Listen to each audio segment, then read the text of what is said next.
Hey, this is Notser, and today we're taking a look at the Tier 10 American Destroyer gearing. We are on the map Hotspot. The build is on the screen. It is a very typical build. The only thing is that is swapped out.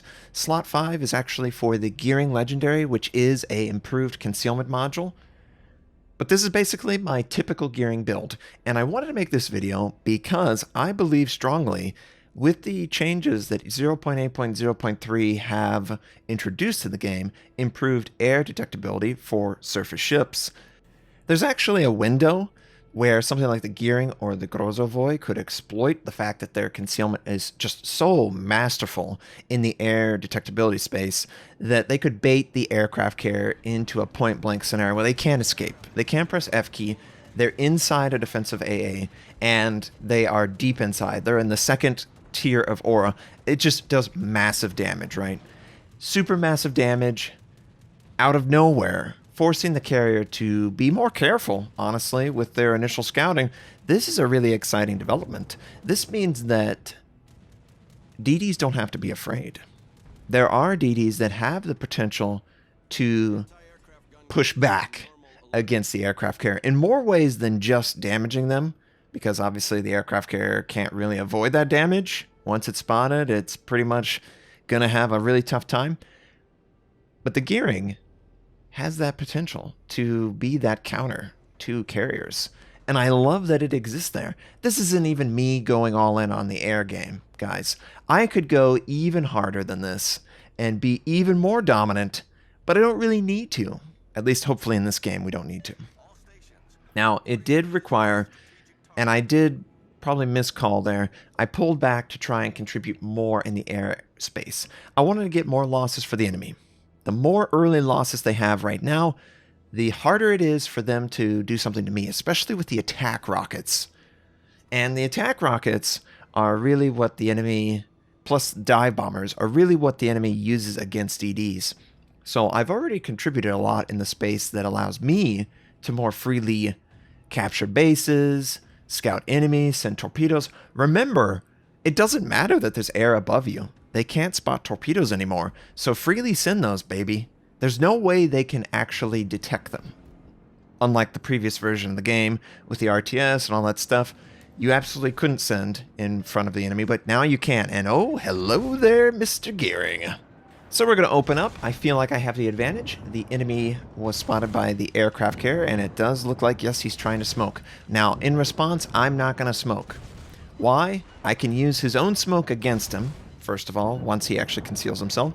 Secondly, I want him to think that he has a chance because I know I can outperform him in my gun. We did like 80%, 90% of his life. He did maybe 10%, 20% to me. So the trade was well worth it. There was no incentive for me to disengage from that because I was getting so much from it. Looks like the enemy Gearing is attempting to move back. I did make a call to a friendly division mate. He's going to go over and scout. It also looks like the friendly dive bomb, the other midway, is also doing that, so that's pretty cool. But the fact that I can even do this is wonderful. The fact that I have the ability to call on a teammate who doesn't really need to risk his ship in order to help me, that should incentivize more help for your teammates. He can keep this guy spotted, I can help finish him off, and we just very, very slyly, very coolly able to park just next to an island that is blocking line of sight for any ship that could still be detecting me. Honestly, I felt pretty slick sliding into this island right here to block line of sight. We were able to capture the base, and I could move on to try and address more issues. So it looks like there's a lot of enemy DDs left on the western side of the map, and most of the enemy is in the east. I don't know how this is ever going to work well. You kind of need to be on the same flank as your teammates, and you definitely shouldn't be this far forward with aircraft carriers that can spot you, and have absolutely no hope of AA defense. I mean, it's a Shimakaze.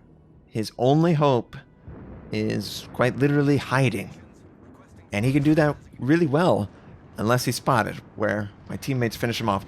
Now, I can already hear the comments. Now, so don't you think this is unfair to the aircraft carrier? Look at how powerful the AA is already. No, I don't. Because the AA is absolutely powerful, but it's powerful for the right reasons. You don't want an aircraft carrier to feel like attacking 5 targets is a legitimate target. You need the AA to feel responsive for the individual, otherwise they feel like they have no hope and why even bother. So what Wargaming is attempting, in my opinion, is they're attempting to emphasize individual AA and de-emphasize team AA, if it makes sense. Obviously, you can still contribute in a team aspect and grouped up, but what they really wanted is for players to feel like their individual choices in the AA space, both in the sector system, defensive fire, and angling, matter, and it's noticeable. And I really think they've nailed that. I think that the DDs have potential builds that they can feel useful in the airspace, even dominant, like the gearing or the Grozovoi. And once they implement that sort of multiplier modification to the way layered AA works, instead of doing 2 times, it's going to be doing like 1.4 times the combined AA DPS of the two. Once they implement that, the aircraft carrier will feel a little less completely punished in scenarios where there's multiple ships.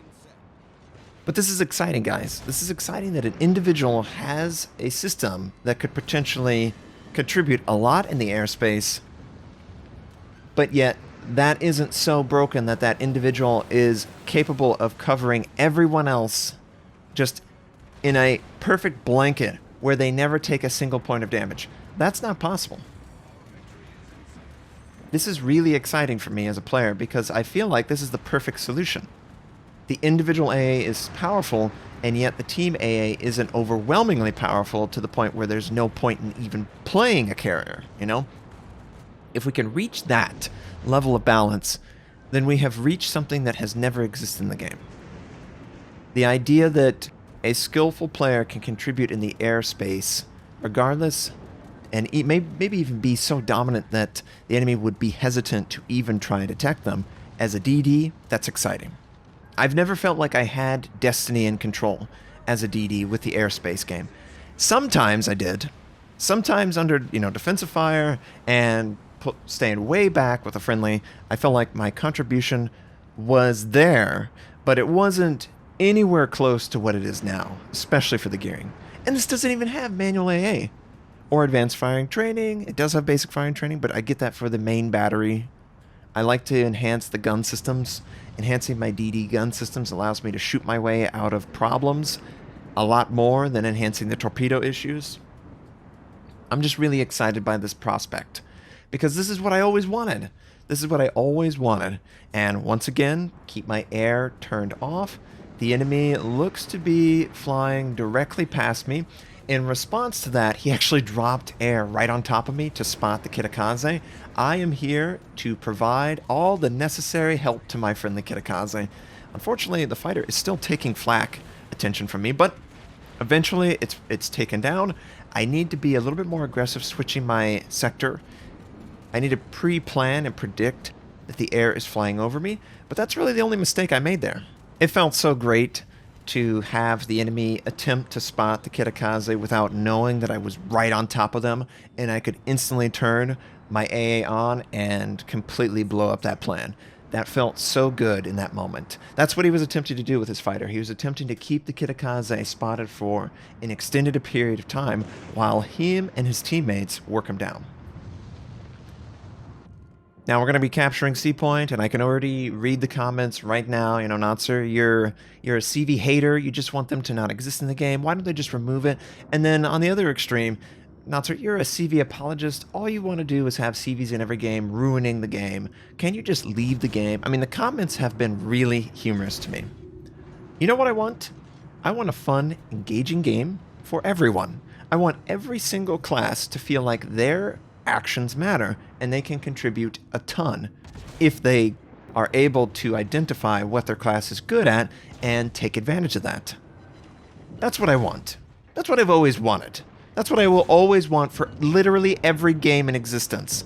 I love feeling empowered, and games have always done a great job of doing that.